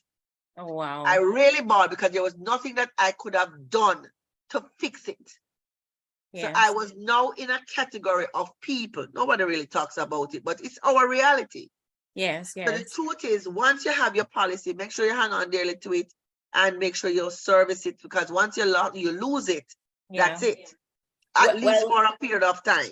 Yes. Because well, we're going to be after talking 5 with years, Othneil. yeah. We're going After to be talking 5 with years, Othneil I was later. able to get something like an investment insurance, but not what I had before. Well, I'm happy that we'll be talking with Othneil later on. Yes. About the JN life insurance, because it's very important. I cannot imagine those who have to go through this without insurance, because it's so costly. And then when health insurance. Yes, health because insurance remember, after the treatment 23 years ago, you still, some people still have to be on medication for 10 years. I was on for 5. I kind of took myself off because of the bone pain, because some of them come with some serious side effects. But your treatment continues for many people. Some people have recurrences and some people don't. I didn't have a recurrence, thank God. But you know, you have other issues, like I developed hypertension, and I developed I have high cholesterol. So I don't know if it was because of the chemotherapy that it changed my body clock, but immediately after that, I found myself in this position. So I have to buy medication every month. I mean, my premium goes up regularly, but you know, it's one of those things that you have to find the money for, because without health insurance, I don't know how I would manage. Boy, I'm just grateful for this forum that Jane has, so that we can share this kind of information, because sometimes you don't really think about it until it comes knocking at your door, and sometimes it's too late. At that point in time, yes, too late. And so we're very happy for JN and this series, and especially this special edition, as we continue to observe Breast Cancer Awareness Month, to share this kind of information and getting the education out there is really important. It is very important. And for those who are online and you have your questions, please feel free to send them in now if you have not yet sent them in, because we're going to take questions for Sandra and Kamala right at this time, as we get ready to go into our Q&A and do our second giveaway. So Sandra, thank you so much for sharing. Just hang on a little bit. We're going to have some questions for you and Kamala, but just want to announce that the winner of our first Amazon gift card goes to, Mr. Them talk so quick and type so quick. It goes to Esther Pinnock. So Esther, congratulations to you. Congratulations on winning for yourself a US $40 Amazon gift card. Enjoy it, and I'm sure that our JN reps will get in touch with you and of course get your gift card to you. So congratulations to you. We still have another giveaway to do, but right now we're going to go into our Q&A, and I'm going to start with a question that I got from a breast cancer survivor. So Kamala is going to join us for this Q&A session. A question that I got from a breast cancer survivor: what would you recommend in terms of food and diet for survivors? Because I know that during the process, it's a lot of researching, a lot of, okay, what do I eat? What do I not eat? Do I starve myself? Do I do this? Do I do that? Just so many different things. And then Google has become the best friend of everybody. And so you quickly Google and say, okay, I'm supposed to eat this. No.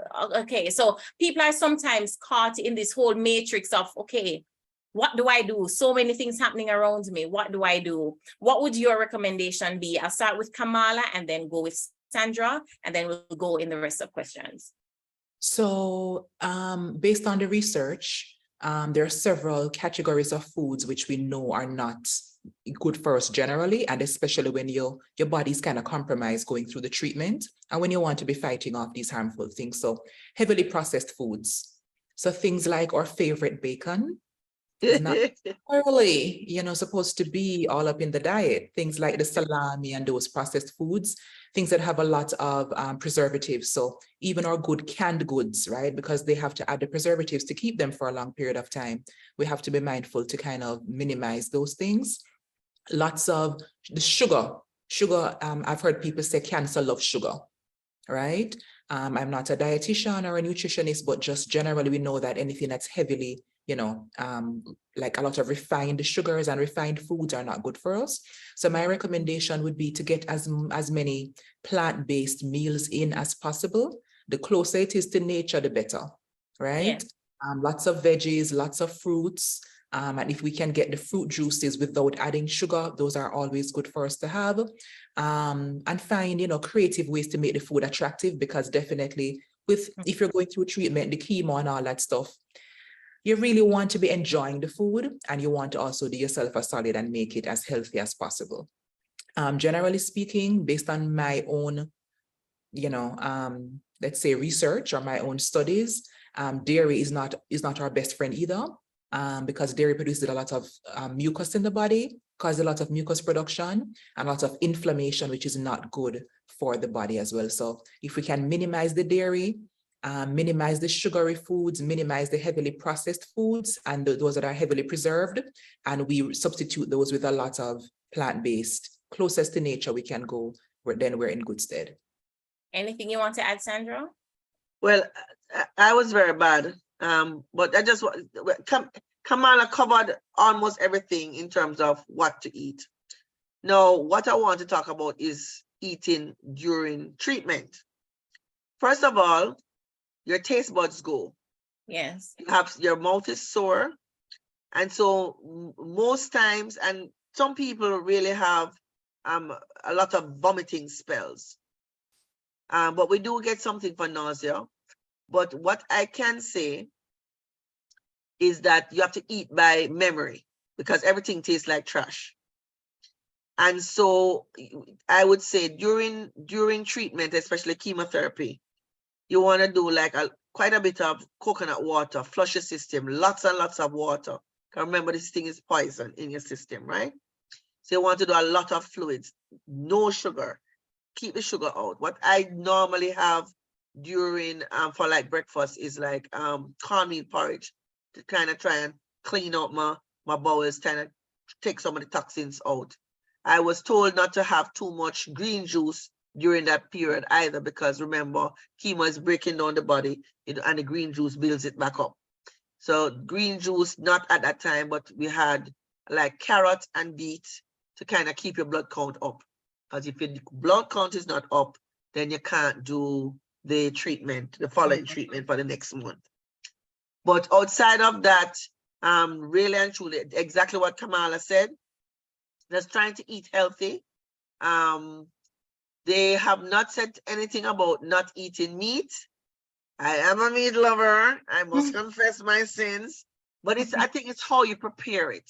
And of course, lean meat, because protein is good.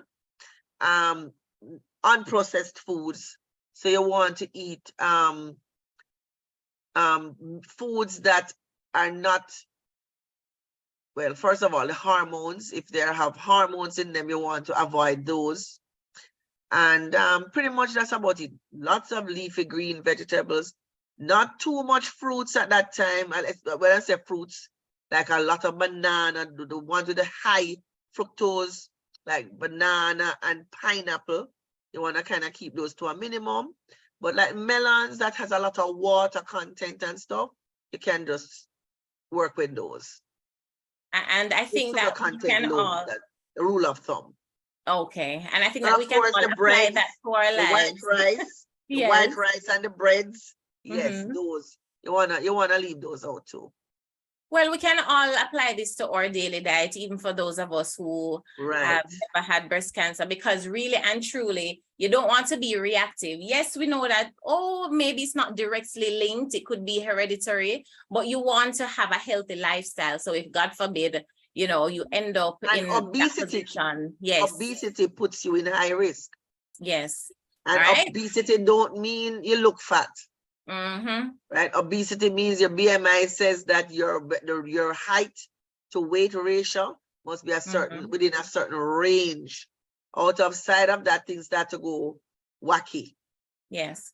But Sandra, continuing with you, somebody's asking, can you get funding for multiple tests if they are under 100K? As long as it's up to 100,000, you can get all of that. And a follow-up question to that is, can you do an ultrasound instead of a mammogram? What's your I wouldn't say instead of, but I would revert to my doctor where that is concerned, because I am not a doctor and I'm not any kind of medical person. So that is something that you would have to say to your have a conversation with your doctor, I guess, if you are below 40. But what I will say is read up, be very vigilant, ask question. Your doctor does not know everything. If you're uncomfortable with your doctor, get a second opinion, because sometimes we're not really comfortable with the doctor, but we sit there and we sit there and we sit there. And then at the end of the day, we end up where we're not supposed to end up, or we don't want to end up. And your belly did don't tell you a long time to move on. But some of us are loyalists, right? No, I don't believe in that. Your health is your responsibility and you need to take charge of it. No question is too stupid. No question is too foolish to ask. You ask anything you want to know. If you're not getting the answers or you're getting resistance, you move on. Move on and get another opinion. Move on and get a second opinion. Yeah. Somebody's asking, when is the best time of the month? Definitely your life. When is the best time of the month for a female to do their breast examination? Well, you can do it before your period or after your period, not during your period. Maybe like about 3 or so days after your period, when everything settled back down, and you do your self-breast examination. And remember, always check underneath your arm as well as around your neck because the notes can stand there as well. And another question, you can probably take it, Sandra. How often should a female over 40 years of age get a mammogram? Once a year. And if it runs in their So family? I would say do it like on your birthday, so that you know, or around your birthday, so that you always remember. What about if it runs in your family? If cancer, breast cancer runs in your family? If breast cancer runs in your family, you just have to be very vigilant.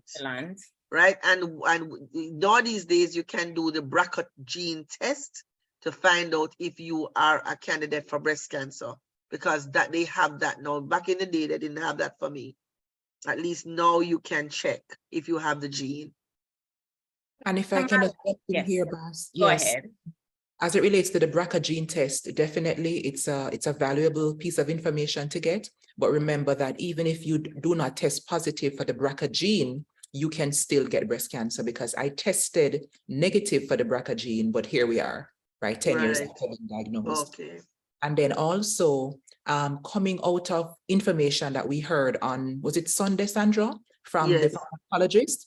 If it is that you have a relative, a female relative who had breast cancer, I think younger than 50, then it is wise for you to be vigilant. That's number one.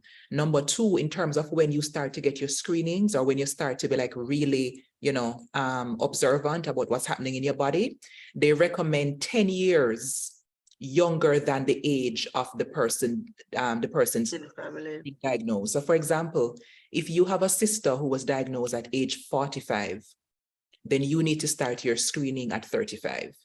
If you have if your mother was diagnosed at age 39, then you need to start your screening at age 29. 10 years younger than the age at which any female relative, I think his first degree relatives were diagnosed, especially we're looking at, I think is under 50 or under 45. We just need to have that as like a little red pin, stick a pin in, and then you need to be mindful to start being vigilant 10 years before that age.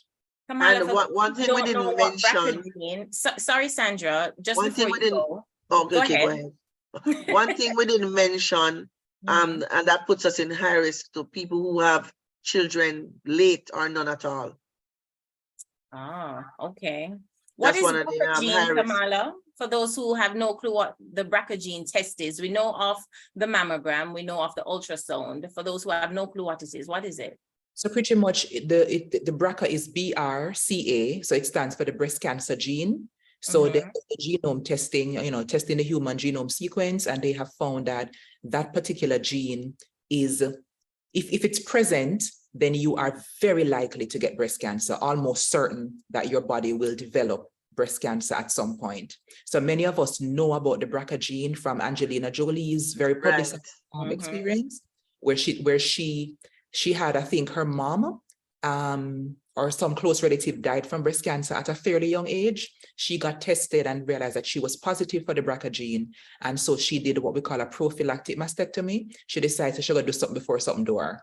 The gene pretty much tell you, say, yeah, unfortunately, you're 90% likely to develop breast cancer. She removed her breast. But remember too, that even if we do that, it does not prevent breast cancer from developing. Yeah, I was just about to point that out, that it doesn't say, oh, because you're negative, you cannot get breast cancer. And can anybody go and get this test done? Is it something that you can just go and get done? Yes, as far as I know. I can't speak to the price. As far as I know. Yeah, I can't speak to the price, because when I did it, it was a part of a study. They were doing research in Jamaica 10 years ago, and our doctor told us, hey, go and get this done. But it's definitely available, I think, to anyone. All right. And I'm looking at the questions that we got earlier, and I think a lot of them were covered in the discussion. I see here where somebody was asking, is there support for caregivers, those who are taking care of persons who are going through this battle? Sandra? That is an excellent question. No, I don't want to say no, because if we are counseling, we can counsel both caregiver but we're not psychologists. That's more for Kamala. But the truth is, we never mentioned it in our discourse, but I would say a part of your recovery needs to include psychology or psychological treatment as well. Because the truth is, I did not think that I needed to speak to a psychologist or a psychiatrist, because I thought I got this, Right. because I'm just up and about, and then what happened is that something will just happen and just trigger you, and then you say, wait, I'm not feel so 100, and then you start having doubts, and it's things that you think about going back, but until something happens that triggers you, you don't even realize that you needed to speak on a more in-depth level as to what you're going through. Yes. Your new norm, just dealing with the whole, because nobody talks about this part either, the fact that we have to get tested every year. So you have to psych up yourself to go and get this done go all and get the over test, again. and then you look at the Understand. doctor's face, you look at the nurse face to see if his complexion change, because once you're going through, Yeah, I mean, understand. recurrence is like your worst nightmare. And so you go through that at least once a year, because I won't tell you that I sit down and I think about breast cancer every day. But certainly when my testing time is coming up, you pray, And pray, hope. you pray, you make a Understand. deal with God. That is our reality. Well, I think, Sandra, one of the things that we have to remember, that it's okay for us to seek out help if we need it. If we need to talk to somebody, it's okay to seek out that help. If we need extra help, that's where Kamala comes in. Yeah, that's where Kamala comes in. Kamala. Because you need to talk to somebody about your feelings and what you're going through. And some people have adverse situations in their life where they are rejected by their partner.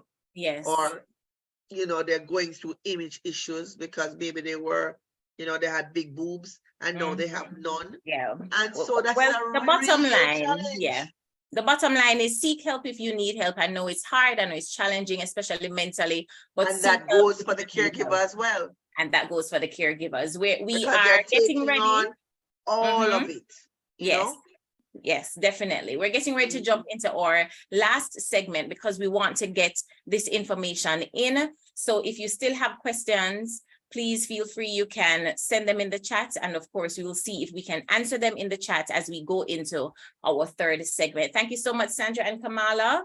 Appreciate your wealth of information as we get ready to go into speaking with Othneil Blagrove from JN Life Insurance. I see a lot of questions surrounding that, so we're going to do our best to cover that information right at this time. But I have another giveaway for you, and I know you're quick on your fingers, so let me ask this question quickly. When Sandra was talking, which stages did she say it's the easiest time to treat breast cancer? So she gave a range of 2 stages where it's easy, right, to treat breast cancer. You can go ahead and answer that in the chat as I make welcome to the fore right now, Othneil Blagrove from JN Life Insurance. And I know that you all have a lot of questions, so I am hoping that he will cover them in this presentation. Othneil, a very good evening to you. Thank you so much for being here with us today. How are you? Thank you too, Bas. I am fine, thanks. Really feeling good to be a part of this session and hearing so many things that I didn't even know of before. Happy to have you. Happy to have you. All right, so we're just going to jump straight into it, Othneil, and we're looking at the current statistics and the rate of breast cancer diagnoses in Jamaica among women. How important is it that we factor in critical illness insurance in our prevention and treatment strategies? It is so important, Bas, because just listening to Sandra a while ago, expressing what happened to her, that's an example. The fact that she didn't monitor as she said, she just totally forgot to pay her premiums and it lapsed the wrong time, basically. And the challenges, the financial challenges, she brought that to the fore. So I'm going to continue with that conversation, Yes. helping, you know, all our listeners to recognize that this is important in the fight.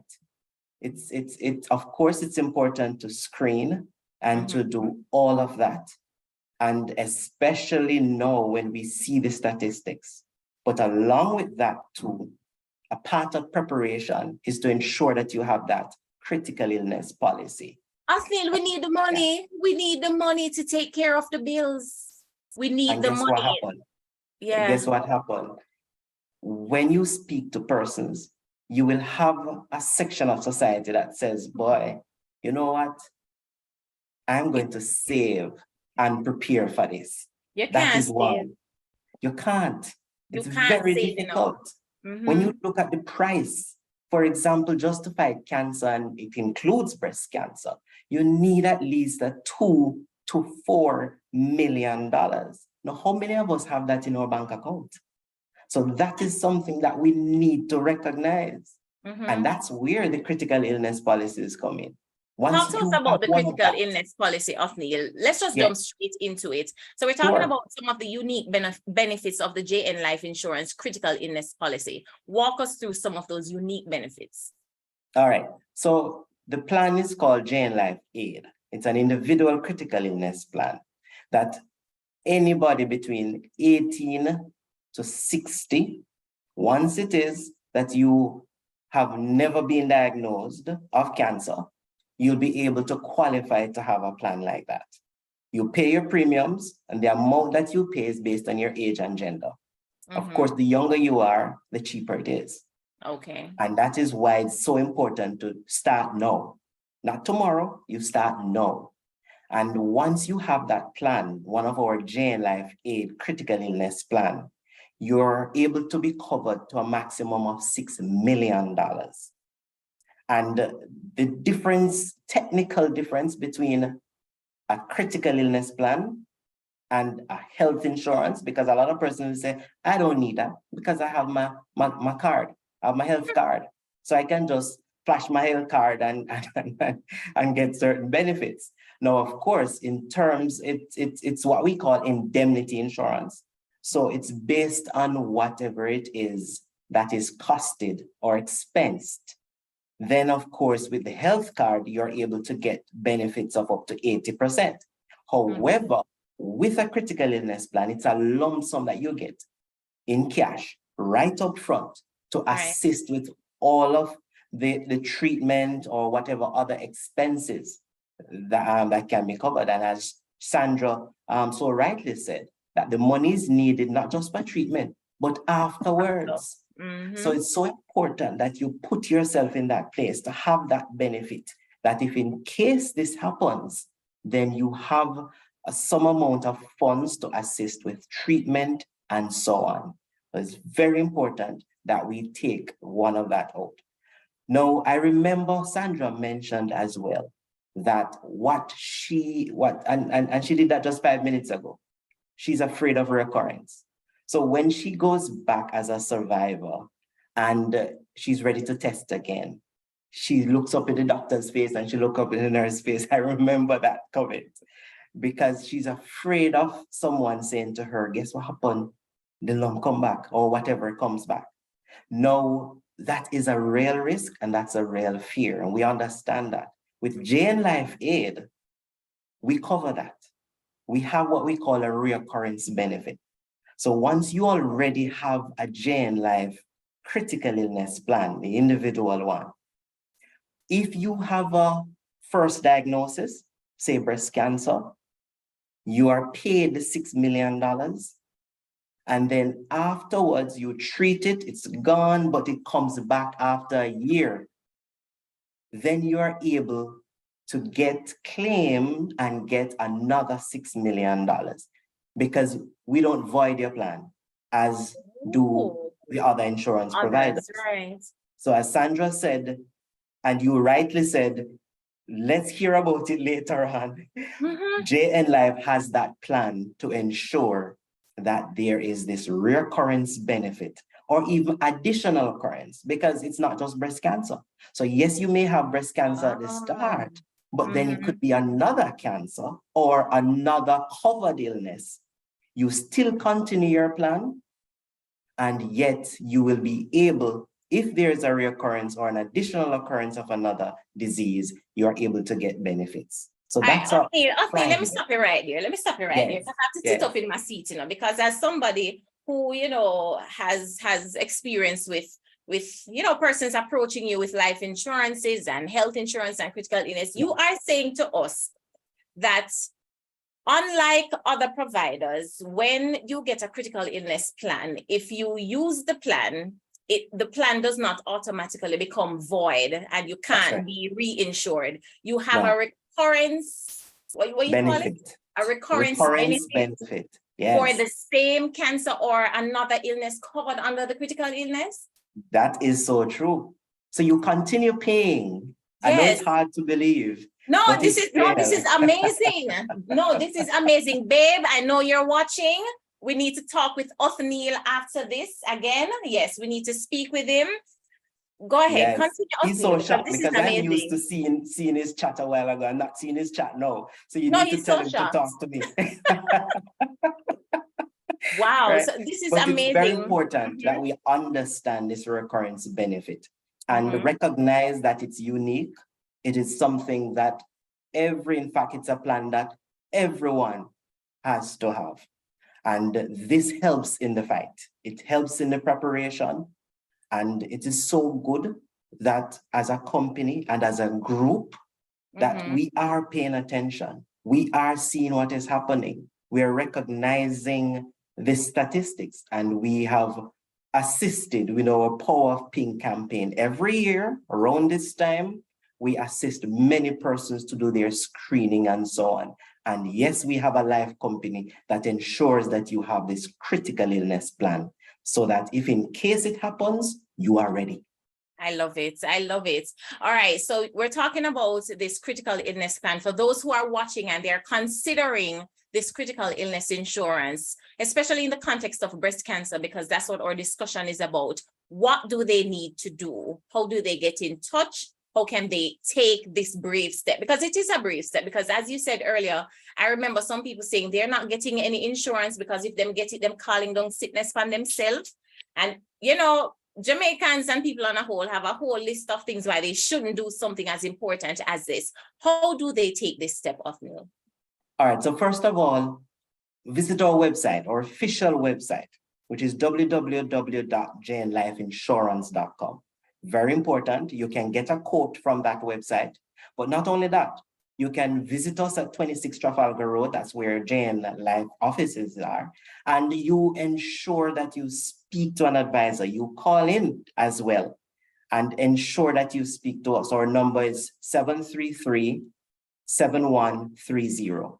You call that number and you speak to someone who can put you onto a financial advisor, an insurance and financial advisor. And that person will sit down with you at your convenience. Find out what it is that you need. It's a possibility, as a question just came up in the chat. What's the minimum? What's the maximum? So all of us may not be able to afford the $6 million coverage, but you could afford a $4 million. You could afford a $2 million. And the important thing is to start. So you recognize that, okay, I only have a $5,000 that I can spend on this on a monthly basis. We look at a plan suitable for you and we start you off. And as Sandra said, that was the only plan that she didn't have a standing order for. Don't make that mistake. Ensure that either you set up a salary deduction or a standing order and monitor that plan, because it's crucial in your preparation package, as it were. And once you do that, then you'll be able to have a plan with us and continue to maintain it, because you just do not know when. I have a quick question for you, Othneil. So you spoke about the premium being cheaper when you're younger. So you're encouraging persons to get it now. Does the premium change over time as you age? No, so it stays level. It stays level Oh. unless you increase your coverage. So if you started off, for Ah. example, with $2 million, it stays level for the entire duration of the plan. But afterwards, you decide that, okay, I have an extra $5,000 now, I can increase, I need more coverage because I see that it's important and I have a little bit more money. Then you can add another $2 million coverage. You then increase your standing order, your salary reduction, because your premiums will now be increased. But if you started at the maximum $6 million, for example, and that premium level will stay there. So it's not going to be increased over time. And every year you get a statement saying that, okay, you need to pay $100 more. That's not it. What about persons overseas? Persons overseas, because some persons are overseas, they're watching now. Somebody's asking, can this be done from the Cayman Islands? And yes, it can be done, especially for those in the diaspora. So it's not just Cayman. It could be UK, it could be United States, it could be Canada. So anywhere, and it's even better if, of course, you're a Jamaican citizen. So you'll be able to provide us with the information that you have, the regular know your customer information. We call it KYC for the JN group, and we will be able to sign you up for a critical illness plan. All right. Somebody else is asking, are you allowed to have more than one critical illness plans, say with different providers? Of course you can. So we know that there are many persons on the call who will say, oh my goodness, why didn't I hear about the JN Life plan? I know I have a Sagicor and I also have a Guardian. It's never enough. Yeah. It's never enough, especially for critical illnesses. So you have to give yourself the protection that you need, right? So we may say, well, $2 million is enough or $3 million is enough.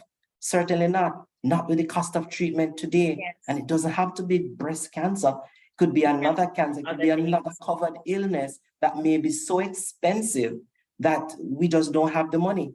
So it is important that you look at your budget, recognize what is disposable, because we don't want you to do something that will later affect you in terms of paying too much and then you're not able to maintain it and then allow it to lapse. Yes, our advisors, they are trained to sit with you. They look at your needs, they do a needs analysis, they even help you to do a budget. Look at your expenses, and then they tell you that, okay, based on your disposable income, this is what you'll be able to pay for. And of course, you can have more than one, as was asked. How long does it take for your plan to be what's the word? To kick in? So say I get it this month, and then how long does it take for it to become active in terms of when you can file? 3 months. 3 months. So it's very quick. So you start the plan today, right? And of course there's a waiting period of 3 months. And then you're covered. You're covered. Do you have a cutoff age to buy critical illness? Do you have a cutoff age where you offer it to persons? Indeed. So it's from 18 minimum to 60 maximum. Okay, so 18 to 60. So you would have to have it before 60 years old. You have to have it before 60. And that is important because, a lot of persons, when they reach, say, 50, 55, and so on, getting near to 60, they say to themselves, oh boy, I've been doing mammogram or whatever it is, but now is the time to get this done. No. You need to start doing it now. Don't wait until that time, because as we mentioned before, and you alluded to it, that the younger you are, the cheaper it is. But guess what happened? The older you are, the more expensive. So don't wait, because there's a cost of waiting. Okay. So when you look at your age now, whatever it is, once it's before 60 or even at 60, make the sacrifice, come in and speak to us or call us on the number that was just shown and ensure that you set up your critical illness plan with JN Life. All right. And Othneil, for those who want more information, where can they go to access this information? Because I know a session like this will never be long enough to address all the concerns, the questions. Where can persons go to get further? Certainly not. So we invite all, and we know how a lot of persons, they're into social media. So we have social media handles. So we are at JN Life Insurance, whether it be Instagram, Facebook, and of course, our website, www.jnlifeinsurance.com. They can visit our social media handles or our website, and they can get the information or even ask for the information. Click the button, request a call back, or even go to the quote and find out, is this something that I can afford? And then you contact us, or we will contact you and give you more information necessary. All right. Thank you so very much, Othneil Blagrove from JN Life Insurance, for providing us with that information. And of course, for those who need further information, there is a link that's in the chat that you can just click on it and you can go to the website, call them, get in touch, and get your JN critical insurance plan. All right. Thank you so much, Othneil. Thank you too. And I wish that all who are online, make use of the opportunity. You ladies especially, of course, we're not leaving out the men, as was mentioned before, but especially you ladies, please show up on Friday. Please show up.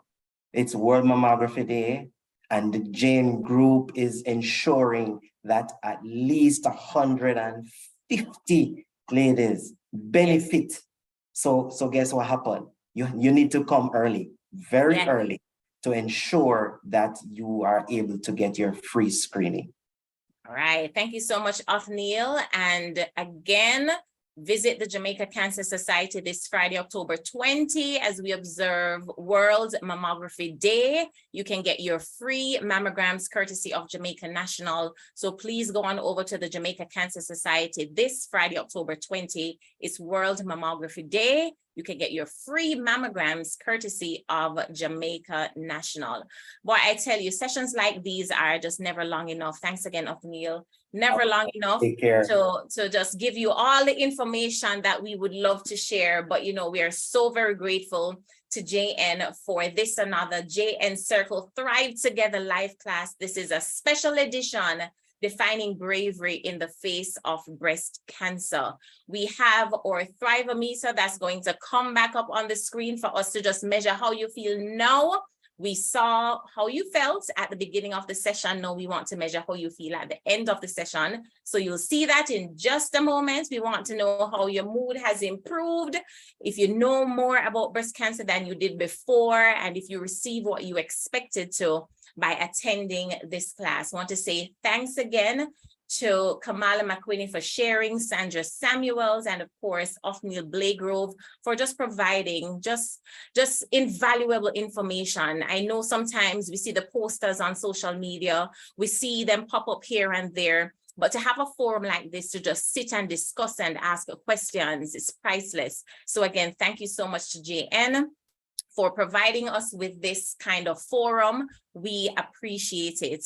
And the winner of the second question for those, let me tell you who win the second question, Amazon gift card. My mother wins some Barnaby over there in Cayman.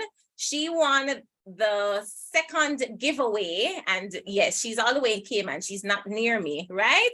Go mommy, go mommy. All right, you can give me the gift card here, songs. All right, so congratulations to you, mommy, win some Barnaby, for winning the second Amazon gift card. Enjoy it, and can pass it along. Thank you so much. All right, tonight was amazing. And as I said that, I saw it in the comments. Thank you so very much to everyone for coming out. Please make sure that you answer our Thrive-O-Meter so that we can just measure how you feel now. Congratulations to our two winners tonight. Esther Pinnock, today is her birthday. Happy birthday to you, Esther. So on your birthday, you won an Amazon gift card. Congrats to you. And of course, to win some Barnaby in Cayman. Congratulations. Thank you so much, everyone, for coming out. We are waiting to see how your mood has improved, how you feel. Again, thank you to JN. Remember this Friday to go out and get your free mammograms done at the Jamaica Cancer Society. And of course, just remember to tell somebody, yes, I know we wear pink every October. It's one thing to wear pink, but it's also another thing to take the brave steps to do what it represents, to do what we're trying to achieve every October. So it's Pinktober. We continue to observe Breast Cancer Awareness Month. And we are just so happy again that you took the time out of your evening to join us for another JN Circle Thrive Together live class. It's the special pink edition. All right, so I have the results of our Thrive-O-meter, and I'm loving the results, by the way, loving the results. So our first question, has your mood improved since the start of this class? 78% of persons said yes. Question number 2, I now know a lot more about breast cancer than I did before. 85% of persons said yes. I received what I expected from this class. 89% of persons said yes. I am armed with information which can help me to be better. Well, I am armed with information which can help me better address my risk for breast cancer. And 85% said yes. And so we can safely say that this session was a success. Thank you so much for being here. And we want to invite you to be a part of our next session. So you can register for the next session at the end. So please come on out at our next session. Another great discussion is being produced for you. So make sure that you register from now for our next session. All right. Thank you again so much for being here. My name is Basillia Barnaby Cuff, content creator and broadcaster. It was my pleasure being here with you tonight. And I wish you a great rest of your night and a great rest of your week. Thank you again, JN, for having me. And we look forward to the next session. Bye.